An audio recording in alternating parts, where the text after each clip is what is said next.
இன்றைக்கி இந்த வீடியோவில் மிக மிக அதிரடியான ஒரு ஜோதிட தாள்களை தான் இப்போ இந்த வீடியோவில் வந்து பார்க்க போகிறோம். அதிரடியான ஜோதிட தாள்களை பார்க்குறதுக்கு முன்னாடி எதை பற்றிய ஜோதிட தாள்களை பார்க்க போகிறோம் அப்படிங்கிறத இன்ட்ரோவில் வந்து ஷேர் பண்ணுறேன். எதை பற்றிய ஜோதிட தாள்களை பார்க்க போகிறோம் அப்படிங்கிறத இன்ட்ரோவில் வந்து தெரிஞ்சுக்குங்க. தற்போது 2025 ஆண்டு பிறந்து இதில் 9வது மாதமான செப்டம்பர் மாதம் நடந்துட்டுருக்கு. இந்த ஆண்டு பிறந்ததே தெரியல, டக்குன்னு 8 மாதம் கம்ப்ளீட் ஆகி 9வது மாதம் ஸ்டார்ட் ஆகிருச்சு. ஸ்டார்ட் ஆன இந்த 9வது மாதம் செப்டம்பர் மாதம் சாதாரண மாதம் கிடையாது. ஆன்மீக ரீதியாக மிக சிறப்பான மாதம் என்று சொல்லலாம். அப்படி ஆன்மீக ரீதியாக சிறப்பான மாதம் என்பது சொல்வதற்கு காரணம் என்னென்னா, நிறைய சிறப்பான தினங்கள் இந்த மாதத்தில் வருவது தான். அந்த மாதிரி ஒரு சிறப்பான தினம் இன்னைக்கு வந்திருக்கு. இன்னைக்கு பார்த்தீங்கன்னு வச்சுக்கோங்களேன், செப்டம்பர் 7ஆம் தேதி. அதே போல் தமிழ் மாதம் வந்து பார்த்தீங்கன்னு வச்சுக்கோங்களேன் 5வது மாதமான ஆவணியுடைய 22ஆம் நாள். அதே போல் இன்றைக்கி கிழமை பார்த்தீங்கன்னு வச்சுக்கோங்களேன் ஞாயிற்றுக்கிழமை. இன்றைக்கி வந்திருக்கக்கூடிய இந்த ஞாயிற்றுக்கிழமை சாதாரணமான ஞாயிற்றுக்கிழமை கிடையாது. மிக மிக சிறப்பான ஒரு ஞாயிற்றுக்கிழமை என்று சொல்லலாம். அப்படி என்ன சிறப்பான ஞாயிற்றுக்கிழமை அப்படின்னு கேட்குறீங்களா? இன்றைக்கி ஞாயிற்றுக்கிழமை ஆவணி மாதத்தில் பௌர்ணமியானது வந்திருக்கு. பௌர்ணமி மட்டும் இன்று வந்துடுறதுனால ஒரு எச்சரிக்கையான நாள் இல்லை. இன்றைக்கி பௌர்ணமியில் சந்திர கிரகணமும் நடைபெற போகுது. அதனால் இன்றைக்கி நாள் ரொம்ப முக்கியமான நாள் என்று குறிப்பிடப்படுது.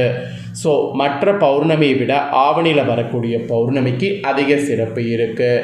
ஏன்னா மற்ற மாதங்களில் பௌர்ணமி வந்து பிரகாசமாக இருந்தாலும் பூமிக்கு அவ்வளோ அருகாக இருக்காது.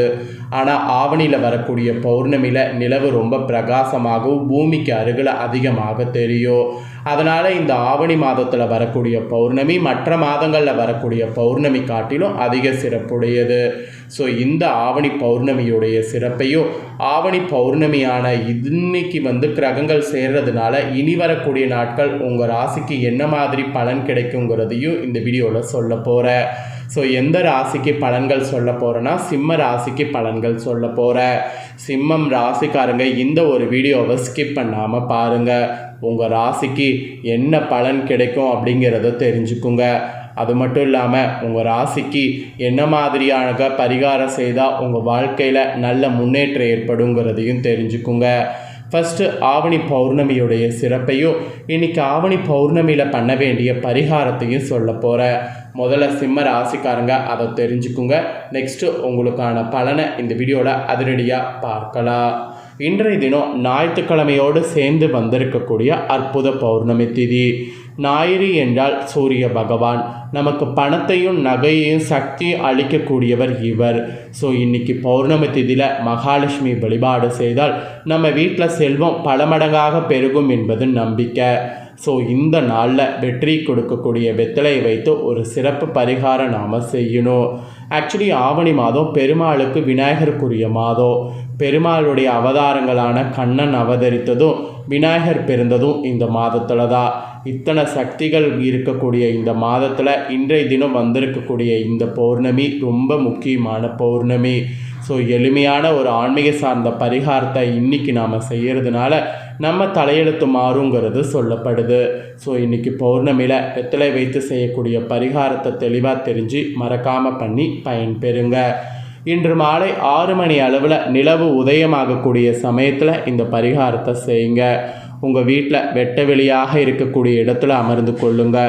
மொட்டை மாடி, பால்கனி, ஜன்னல் பக்கம் எந்த இடத்துல அமர்ந்து செய்தாலும் சரிதான்.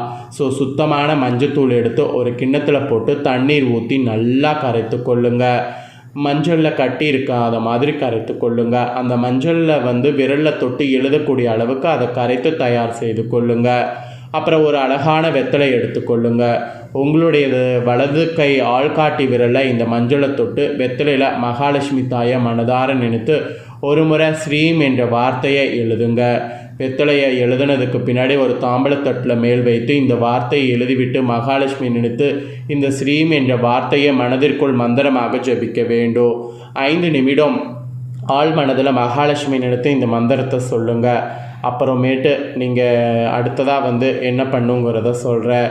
இதை நான் சொன்னதை வந்து இன்று மாலை 6 மணிக்கு மேலாக வந்து செய்யுங்க. அதுக்குன்னு 12 மணிக்கு செய்யாதீங்க. இரவு 9 மணிக்கு முன்பாக பரிகாரத்தை செய்திருங்க. ஏன்னா இன்றைக்கி சந்திர கிரகணம் இருக்குது. இன்றைக்கி இந்த விஷயம் நீங்கள் செய்கிறதுனால நில ஒளியின் சக்தியோ வெற்றிலை சக்தியோ சூரிய பகவானுடைய சக்தியோ இறங்கும். அது மட்டும் இல்லாமல் மேகமூட்டத்துக்கு இடையில் நிலவு தெரியவில்லை என்றாலும் பரவாயில்லை. சந்திர பகவான் ஆற்றல் பூமியில் நிறைவாக இருக்கும். அதனால் இன்றைக்கி பார்த்திங்கன்னு வச்சுக்கோங்களேன், இதை கண்டிப்பாக செய்யுங்க. ஸோ செய்ததுக்கப்புறம் இந்த தட்டை கொண்டு வந்து அப்படியே பூஜையில் மகாலட்சுமி தாயின் முன்பு வைத்து விடுங்க. வழக்கம் போல் பூஜையில் விளக்கேற்றி அலங்காரம் செய்து வைத்திருப்பீங்கள்ல, அதுக்கு கற்பூர ஆராத்தியை பூஜையில் காண்பித்து பூஜை நிறைவு செய்து கொள்ளுங்கள். இந்த மஞ்சள் சிறிது நேரம் காய்ந்த பிறகு வெற்றிலையோடு அப்படியே எடுத்து இதை திறந்தபடியே பீரோவில் வைத்து விடுங்க. பீரோவை மூடலாம். வெற்றிலையை திறந்தபடி பீரோவில் வைத்து விட்டுட்டிங்கன்னா மன உருகி உங்கள் வீட்டில் மகாலட்சுமி வருகை இருக்கும். நிறைய பணம் நகை சேரும். அந்த மாதிரியான ஒரு சக்தி இதுக்கு கிடைக்கும். அவ்வளோதான் பரிகாரம். 3 நாட்கள் கழியட்டும். இன்றைக்கி ஞாயிற்றுக்கிழமை செய்கிறீங்களா, திங்கள் அப்புறம் செவ்வாய் முடிந்ததும் புதன்கிழமை இந்த வெற்றிலை எடுத்து கால்படாத இடத்துல போட்டு விடுங்க. இந்த 2 நாட்களில் நிலவின் ஒளியின் ஆற்றல், மகாலட்சுமி ஆற்றல், சூரிய பகவான் அருள், அப்புறம் ஆவணி என்பதால் பெருமாள் ஆசி உங்கள் பீரோவுக்கு கிடைத்துவிடும். நீண்ட நாட்களாக பணம் சேராமல் இருந்த பீரோவில் கூட இனி வரக்கூடிய நாட்கள் நிறைய பணம் சேர தொடங்கிவிடும். நம்பிக்கை இருந்தால் இந்த வழிபாட்டை செய்து பலன் பெறுங்க. ஸோ இது ஒரு எளிமையான பரிகாரம். ஆனால் இதை செய்கிறதுனால உங்களுக்கு உடனடியாக பலன் கிடைக்கும். அதனால் நம்பிக்கையோடு செய்து பலன் பெறுங்க. ஸோ இப்போ பரிகாரம் பார்த்துட்டோம். இப்போ உங்களுக்கான பலன்கள் பார்க்க போகிறோம். ஸோ சிம்ம ராசி நேயர்களே, ஆவணி மாத இன்றைய பௌர்ணமியிலிருந்து கிரக நிலைகளை ஆராய்ந்து பார்க்கும் பொழுது தொடக்கத்தில் உங்கள் ராசிநாதன் சூரியன் ராசியிலே சஞ்சரிக்கிறார். இதுவே யோகம் என்று சொல்லலாம். ஆனால் அவரை பார்க்கக்கூடிய சனி மற்றும் ராகு பார்த்திங்கன்னு வச்சுக்கோங்களேன், ரொம்பவே ஒரு இதுவாக இருக்கிறாங்க. அதாவது ரொம்பவே பகை கிரகங்களாக இருக்கிறாங்க. எனவே இடர்பாடுகளுக்கு மத்தியில் இந்த டைம் முன்னேற்றம் ஏற்படும். எதையும் திட்டமிட்டு செய்ய இயலாது. எதிர்பார்ப்புகள் நிறைவேறுவதில் தடைகளும் தாமதங்களும் வந்து கொண்டே இருக்கும். யாரையும் நம்பி எதையும் செய்ய இயலாது. அதை மட்டும் கொஞ்சம் உஷாராக பார்த்துக்கோங்க. உத்தியோகத்தில் உங்கள் திறமைக்குரிய அங்கீகாரம் கிடைக்காது. தொழிலில் கூட்டாளிகளால் அடிக்கடி தொல்லைகள் வந்து கொண்டிருக்கும். தொழிலில் தச புத்திக்கேற்ப தெய்வ வழிபாடுகள் இந்த பௌர்ணமியிலிருந்து நீங்கள் செய்கிறதுனால திருப்தியான வாழ்க்கையை அமைத்து கொடுக்கும். ஸோ இந்த மாதிரி தான் நீங்கள் கவனமாக இருக்கணும் என்பது சொல்லப்பட்டிருக்கு. அப்புறம் கடகராசிக்கு சுக்கிரன் வந்திருக்கிறாரு. இந்த பௌர்ணமி உங்கள் ராசிக்கு 3, 10 ஆகிய இடங்களுக்கு அதிபதியானவர் சுக்கிரன். அவர் விரயஸ்தானத்திற்கு வரும்பொழுது தொழில் மாற்ற சிந்தனைகள் மேலோங்கும். வெளிநாடு சென்று பணிபுரிய வேண்டும் என்று ஆசைப்பட்ட உங்களுக்கு அதற்காக எடுக்கக்கூடிய முயற்சி கைகூடும். குறிப்பாக கடகத்தில் சஞ்சரிக்கக்கூடிய புதனோடு சுக்கிரன் இணைந்து இந்த பௌர்ணமியில் புத சுக்கிர யோகம் உருவாகுது. இதனால் தேவைக்கேற்ற பொருளாதாரம் வந்து சேரும். திடீர் மாற்றம் மன வருத்தத்தை உருவாக்கும். பெண் வழி பிரச்சனைகள் மீண்டும் தலை தூக்கலாம். உடன்பிறப்புகள் உங்கள் முன்னேற்றத்திற்கு உறுதுணையாக இருப்பாங்க. தொழிலில் கூட்டாளிகள் உங்களை விட்டு விலகினாலும் புதிய கூட்டாளிகள் வந்திணையக்கூடிய வாய்ப்பு இருக்குது. அதனால் யாராவது விலகினானா கவலையே பட வேண்டாம். அடுத்த கூட்டாளியை தேடி போங்க. அப்புறம் சிம்ம ராசிக்கு புதன் வருகை இருக்குது. உங்கள் ராசிக்கு 2, 11 ஆகிய இடங்களுக்கு அதிபதியானவர் புதன். ஸோ தனலாபதிபதியான புதன் உங்கள் ராசியிலே சஞ்சரிக்கக்கூடிய இந்த பௌர்ணமி நேரம் ஒரு உன்னதமான நேரமாகும். பணவரவு திருப்தி தரும். கொடுக்கல் வாங்கல் சீராகவும் சிறப்பாகவும் இருக்கும். உறவினர்களோடு இருந்த கருத்து வேறுபாடு அகலும். தொழில் மற்றும் வியாபாரத்தில் இருந்த மந்த நிலம் மாறும். குடும்ப உறவினர்கள் உங்கள் குணமறிந்து நடந்து கொள்வாங்க. வெளிநாடு செல்லக்கூடிய யோகமும் அதற்காக எடுக்கக்கூடிய முயற்சியில் வெற்றியும் கிடைக்கும்.